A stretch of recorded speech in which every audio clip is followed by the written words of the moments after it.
Isang linggo ng laman ng balita ang Ayungin Shoal kasunod ng pagkuyog ng China Coast Guard sa resupply mission ng Philippine Navy roon. Matatagpuan ang Ayungin Shoal sa West Philippine Sea.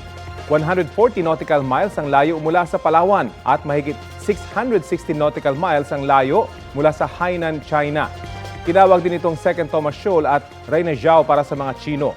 Kapansin-pansin doon ang barkong BRP Sierra Madre. Isa yung tank landing ship ng Philippine Navy na sadyang isiladsad doon noong May 7, 1999 bilang tugon sa illegal occupation ng China sa Mischief Reef noong 1994. Mula noon, hindi na inalis pa sa lugar ang barko at nagsilbing military outpost doon ng Pilipinas. Dahil may mga nakadestinong sundalo roon, hanggang ngayon ay nagpapabalik-balik doon ang mga sundalo at Coast Guard ng Pilipinas para magdala ng mga gamit at pagkain. Yan yung tinatawag na Rotation and Resupply o RORE mission. Ang mga misyon na yan ang ilang ulit naging sanhi ng girian sa pagitan ng China at Pilipinas. Matagal na kasing iginigiit ng China na sakop ang ayungin ng kanilang teritoryo batay umano sa historical claim nila na 9-dash line sa South China Sea.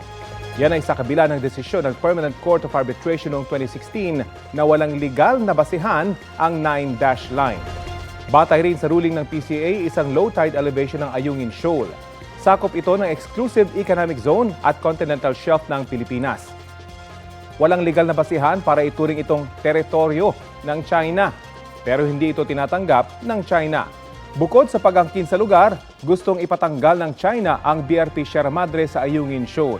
Sabi ng isang dating National Security Advisor, banta kasi ito para sa China.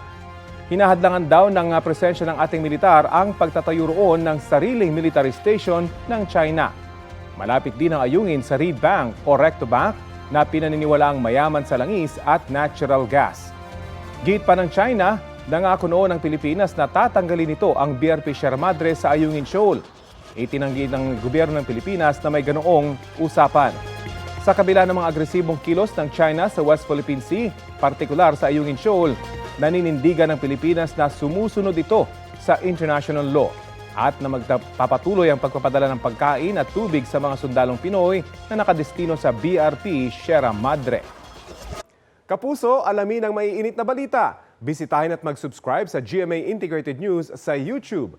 Sa mga kapuso abroad, samahan niyo kami sa GMA Pinoy TV at sa www.gmanews.tv.